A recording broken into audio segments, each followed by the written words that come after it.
Michelle Obama's decision to not wear her natural hair for the 8 years she was in the White House didn't stop her from being called a gorilla. It didn't stop her from being called a man. It didn't stop her from being called ugly, unattractive. It didn't stop any of that stuff. So I really wish that she would have leaned into her natural hair era while in the White House, because I think it would have sent a very powerful message to a lot of women. Hello, everyone, and welcome back to another episode of the This Bahamian Gal podcast. My name is Rogan. On my platform, I do social commentary and reaction videos. I encourage my audience to have private conversations in public. So in today's episode, I'm going to be reacting to a video clip that a recent subscriber sent to me. And this person just goes by Miss SJ, and she says, "Good evening. I recently subscribed to your channel. The link above is about 1 minute long. I don't know about you, but I am tired of the Obama duo, especially Michelle." And I think she is from Queens, New York. I see Q and Y. So I'm going to be talking about that today because this is a video that was recorded, or an episode that was recorded about 2 weeks ago with Michelle Obama, a conversation that she had with actress and entrepreneur Tracee Ellis Ross. And they were talking about fashion, culture, race. Michelle Obama, who again was the first lady for 8 years during the Obama administration, is promoting a new book, and one that focuses on her fashion. And I thought it was going to be a very interesting conversation. And I watched it a few weeks ago, and I thought about doing a video and chose not to. But here it is. It comes back around. Somebody else is asking me to react to it. So I think, you know what, this is a sign. Let me just go ahead and do it. But I want to have a larger conversation more than just focusing on Michelle Obama. Yes, that's the springboard, but I want to talk about Black women's relationship with their hair and why so many Black women do not like their natural hair. This has been a recurring theme for decades. And I thought, us being in 2025, that things would change, but apparently they have not.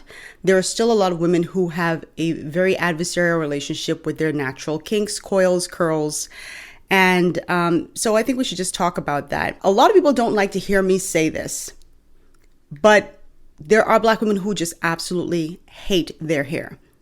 They will try to convince you that their natural hair is beautiful and Black is beautiful and it's Black girl magic. But the reality is they don't like their hair. And if they're honest, and some of them are honest, they'll say, I don't like the texture. Hair texture like mine, which is 4C. There's a grading or a typing system. I think, what's his name? Andre Walker devised it. He was a hairstylist for Oprah Winfrey for many, many years. And I think he was the one who came up with this typing system, which I'm grateful for because it's very helpful. But there almost seems to be like a caste system when it comes to natural hair, where if you have a looser or curlier texture, you're at the top. And if you have a coily, curly, tightly coiled texture like mine, or probably even tighter than mine, then you're at the bottom. But a lot of women just do not want to admit that they don't like their hair. And this is why a lot of them prefer to put on weaves and wigs to cover their hair.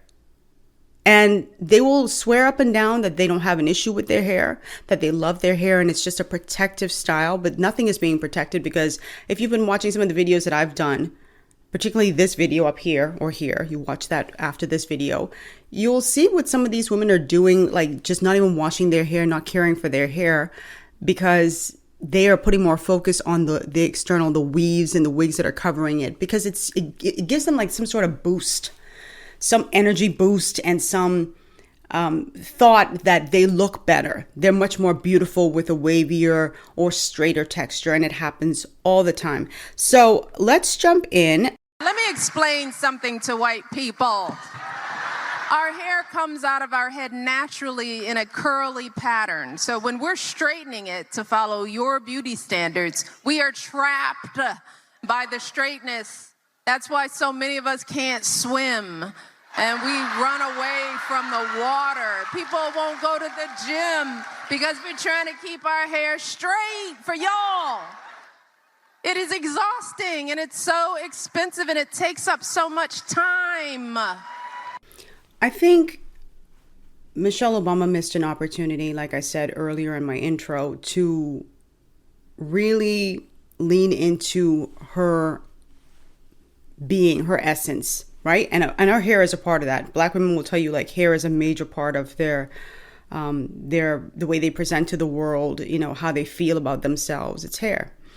Michelle Obama had a lot of firsts when she was inside of the White House, right? I remember her not being shy about showing her arms. As a matter of fact, in 2008, after Obama was elected and she was taking her first, or rather 2009, when she took her first, her portrait for the White House, her first lady portrait, she wore a beautiful black chic dress with pearls, I believe. Her hair was straightened and her arms were out. And I remember there was a lot of controversy at that time because people were like, oh, this is so unbecoming for a first lady to be showcasing her arms. And I thought, to hell with them. This lady has great arms. Why not show it? Just because other first ladies hadn't shown it. She looked classy. She looked regal to me. And so I didn't have an issue with her showing her arms. And to me, if she were in that headspace where she's like, I got great arms, I'm going to show my arms, and I know that's not what they're doing or what they've done, but this is what I'm going to do, then why not have that same mindset, that same energy, that same mentality when it comes to her hair to say, you know what? America elected a black president. America knew Barack Obama is black. They knew that he was married to a black woman with black daughters. So why would there be an expectation, just because they may have seen her on the campaign trail with straight hair, that would always be the case? Why not showcase the braids? Why not showcase twist outs or her natural hair? Why not? It would have, for me, to be able to see someone in the highest office in the land stepping into the fullness of who she is and not being ashamed or shy about her hair would have signaled so much for a lot of young black women and maybe even older black women, because they would have been like, oh my God, Michelle Obama is so fly. She is so fine. She looks so good, and she's the first lady and she's rocking her natural hair. I can do that too. I worked in television many years ago back home in the Bahamas, and I was not shy about having my hair natural. I had my hair natural when I was a kid, and then I went natural. I permed my hair, and then I went natural again. And then I remember going on a job, and I'll get back to the television part, but I remember going on a job when I was working in finance, and I got this job and I was so excited. And this woman who was not my boss, but I guess she was like a supervisor sort of thing. And she saw me the day before I was supposed to start. And she's like, so what are we going to do about the hair? And she's just looking up like at my hair. My hair was natural at the time. And I was probably 20 or 21 at the time. And I was like, it'll be taken care of. And I look back on that time and I didn't step into the fullness of who I was, because I was just like, I'll take care of it. Because I knew what she meant when she said, what are we going to do about the hair? She meant, what are we going to do about, like, not what style you're going to put it in. She's like, you're working in a financial institution. Your hair can't be looking like that. I already knew what she meant. Right? And the thing is, I was looking at her hair like, because she had one big track right here, which you could see it was lifting up. And I was looking at her like, what you doing with your hair? Midnight train to Georgia hair. To go. She focusing on my natural hair, and she got a big old track that looked so unkempt. But she had an issue with my hair. Back to when I was working on television. This is an aside, and I have to share this story. I was wearing braids, and I'd only had them in for like 2 weeks, but I was going on TV several times a week. And I remember my then boss, after a show, an early morning show, said, hey, can you step inside of my office for a minute? And I was like, sure. She's like, we just got a call from a viewer. I said, okay. So I thought this was about something that I had said on air or something like that. And my then boss says, well, this viewer wants to know how long you're going to keep the braids in your hair. And I said, excuse me? I said, so some random person called and asked how long I said, I'm going to keep them in 6 to 8 weeks and get my money's worth. That's how long. I said, but this is what they called for? And honestly, this is what you're pulling me aside because I said, do you have this question or does the viewer have this question? She's like, no, it's the viewer. I said, and what did you tell them? She goes, hemming and hawing. I said, well, I will keep these in 6 to 8 weeks and I might go to 10. I've never had braids in my hair for like 10 weeks ever. Probably not even 8 weeks. But just out of spite, because I could be petty when I'm ready. It's like, you really called to say that? And then my then boss didn't even defend me in that moment to say this girl is great on TV. She's doing her job. What do you mean? When is she going to take the braids out? When I did take the braids out, I started showcasing my natural hair, and that just sent them into another tizzy. And I was just like, I don't care as long as I'm doing my job. So, when I hear Michelle Obama talk about certain people not wanting natural hair, let me be clear. For me, from the Bahamas to the United States, it has never been white people who have had an issue. Not for me. You all can share your experiences. I'm sure you have them. I'm never going to discount your experiences. I'm talking about me. The most hatred that I've gotten about my hair has come 100% from Black folks. Calling my hair dry, unkempt, nasty. My hair ain't never stink. It ain't never dirty. Always, in an afro or a big natural hairstyle or something like that, or braids. But I understand, the feeling that you always have to sort of shrink or straighten your hair in order to be accepted. But again, she was already not elected, but her husband was already elected and she was already in the White House. And so if the people talked, they were going to move him from his post just because she had natural hair. Sometimes you just have to stand up to people and be like, no, the hair stays. So during this conversation with Tracee Ellis Ross, and I wish, and I know that Tracee is friends with Michelle Obama, but I really wish she had pushed back a little bit because Tracee Ellis Ross is well known for her glorious head of hair, her curly hair. It's beautiful, it's thick, it looks healthy. And she's been rocking her natural hair for so many years. I remember seeing her on Girlfriends many years ago, and I always loved the fact that the main character had natural hair. And she also has a hair care line called Pattern. And so it would have been a perfect moment to at least push back just a little bit to say, you know what, Michelle, I know we're girls, but don't you think it would have been signaling to a lot of women and a lot of Black girls that our hair is okay and we don't have to perform for anybody else anymore? We don't have to live up to anybody else's standards, certainly not a European standard anymore. That we can have our own hair and step into the fullness of that and be happy. Don't you think you would have sent a more powerful message, especially as the owner of Pattern Beauty, where you're saying all hair types are welcome? I don't know. I would have wished she pushed back a little bit. So why do we need an act, an act of law to tell white folks to get out of our hair? And the act that she is referring to is the Crown Act, which was necessary because there are a lot of Black people who are being discriminated against based on their hair in the workplace.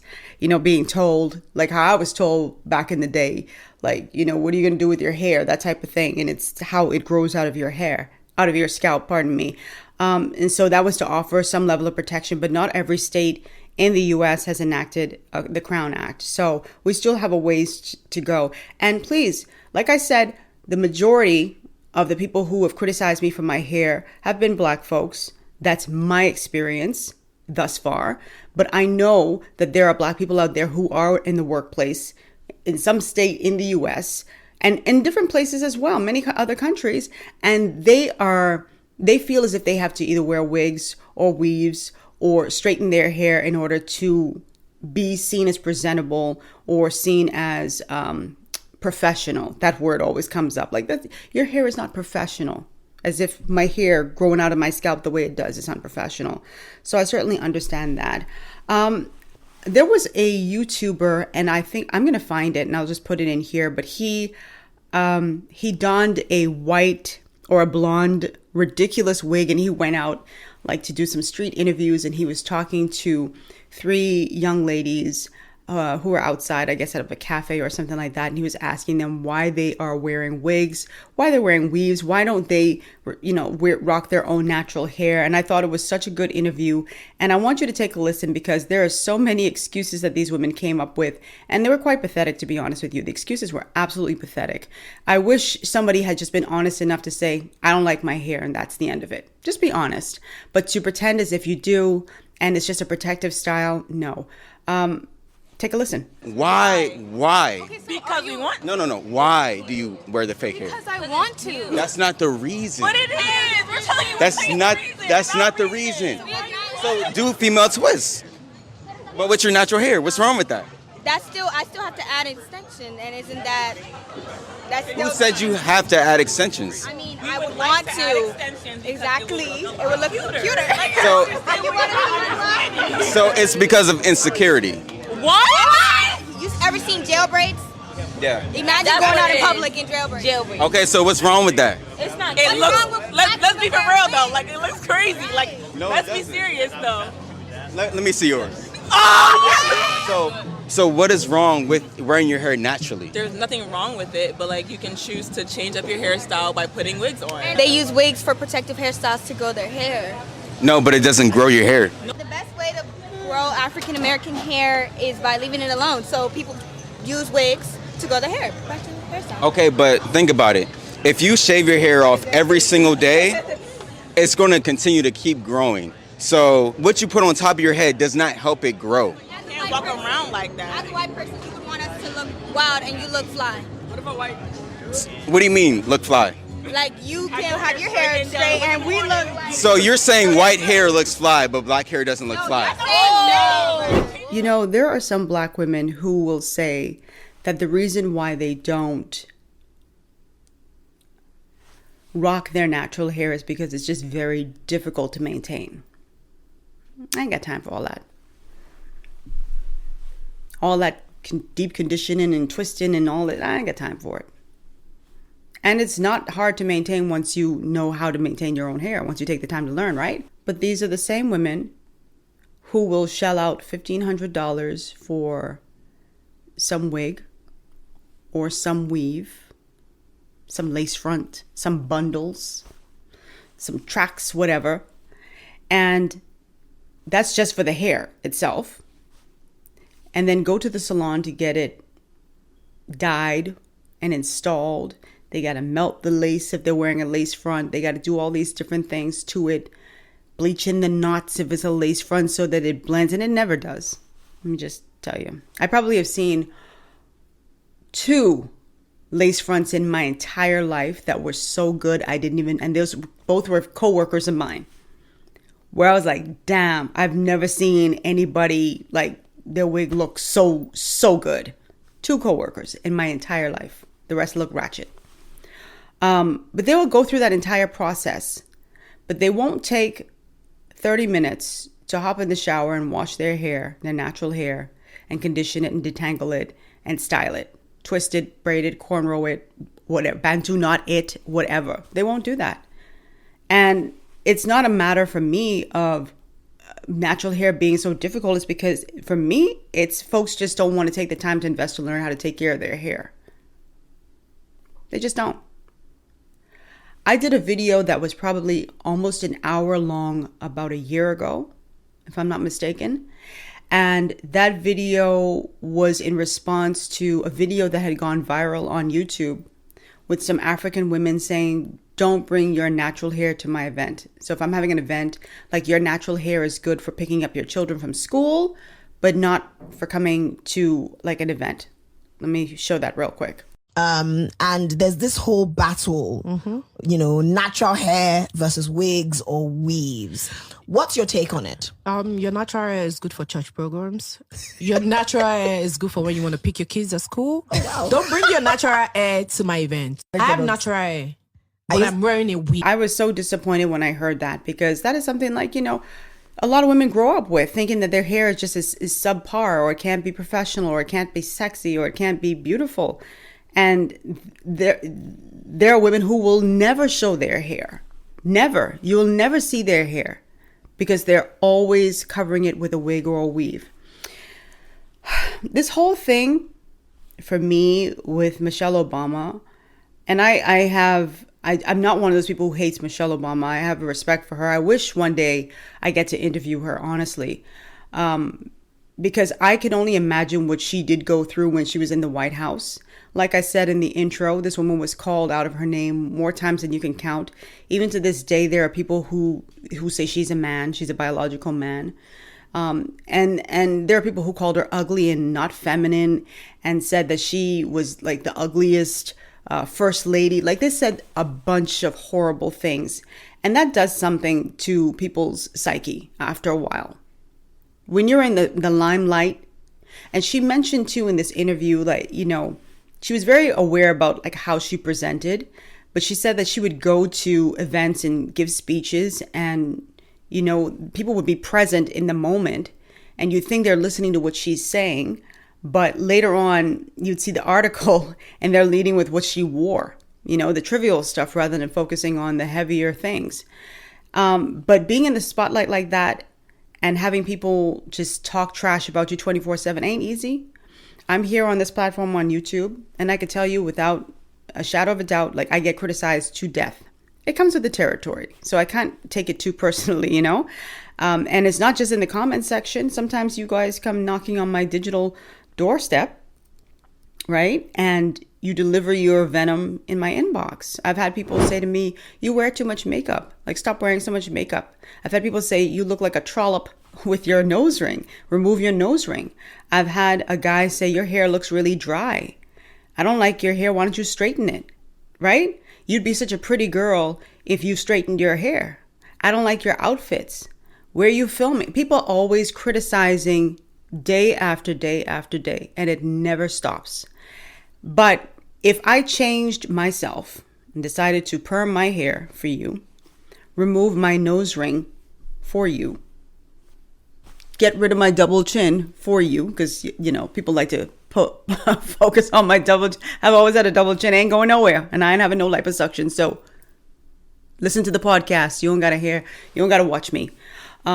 If I just stop wearing makeup for you, you molded me into what you want. Who am I at the end of the day? Who am I?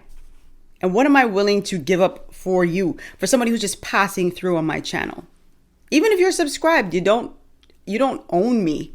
You don't have that kind of control over me. And if I could learn that lesson on a YouTube channel with 240 something thousand people, if I were sitting up in the White House as First Lady, y'all couldn't tell me nothing. Who mad, stay mad.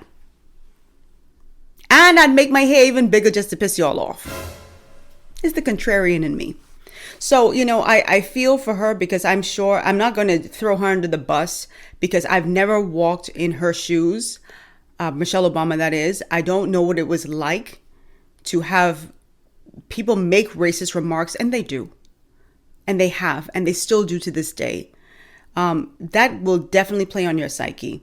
And I just, for me personally, would have hoped that she would push past that for herself.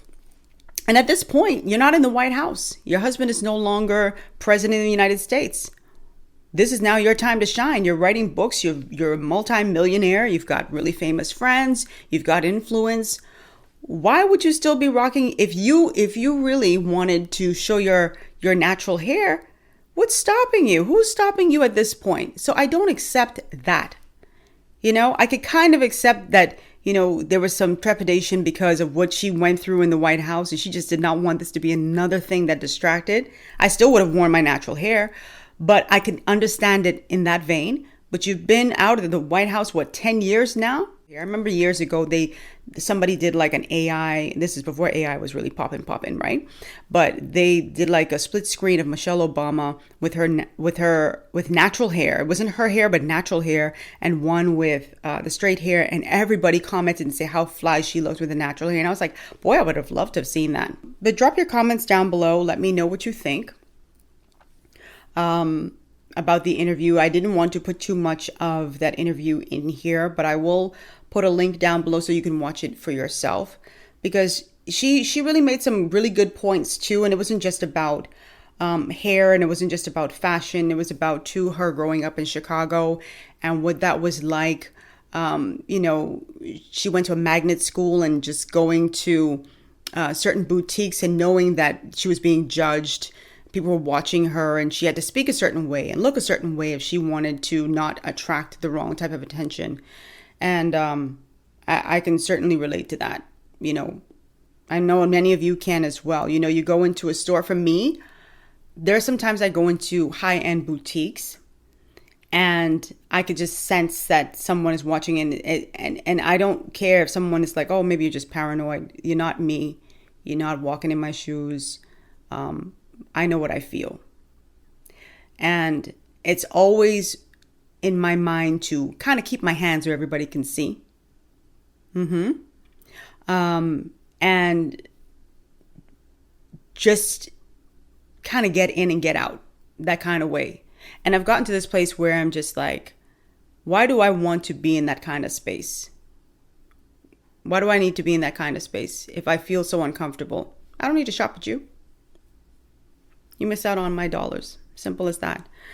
But it was a good interview. It was a solid interview. There are things I did not agree with, and I mentioned some of them inside of this episode, but I want you all to watch it for yourself, so I'll link it down below. Thank you for tuning into this episode.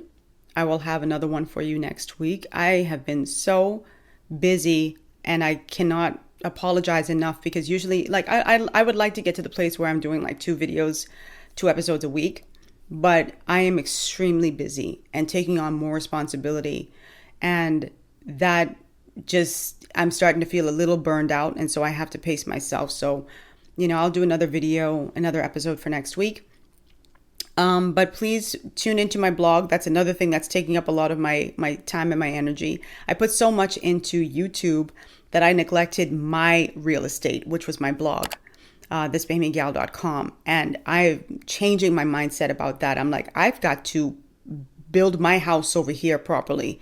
So please, if you don't know, I'm a blogger. I was a blogger long before I was on YouTube. That is where I got my start, with this blog that I started in my home country, the Bahamas.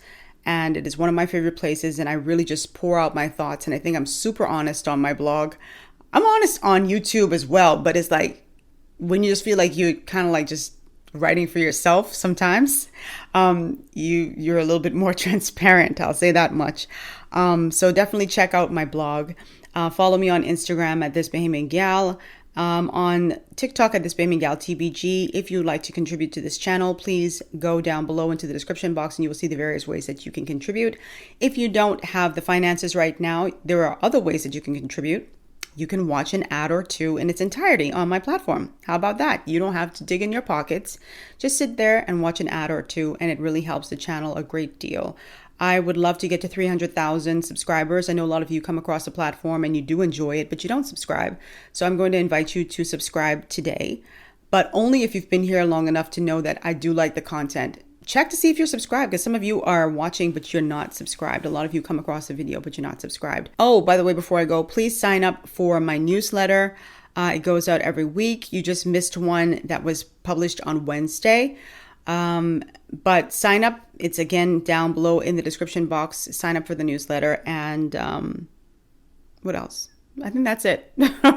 So I hope you guys enjoyed this episode, and I will see you all in the next one. And when you get down below in the comments section and you're weighing in, also let me know if you prefer these longer videos. Some of you have been asking for longer videos. I always assume that folks have such a short attention span that they would prefer like the videos to be like 13 minutes, 15 minutes. But if you like longer content, please let me know. I could talk now. I could talk for an hour. So let me know if you want longer videos. When I say longer videos, I'm talking like 30 minutes, 45 minutes, an hour and a half. Or is that too much for you guys? I'm coming to you. You tell me. And your wish is my command. Thank you so much again to that recent subscriber, that viewer who wrote in and asked me to weigh in on this conversation. I actually enjoyed it in the end. So thank you so much, and I'll see you in the next episode. Toodles. Love me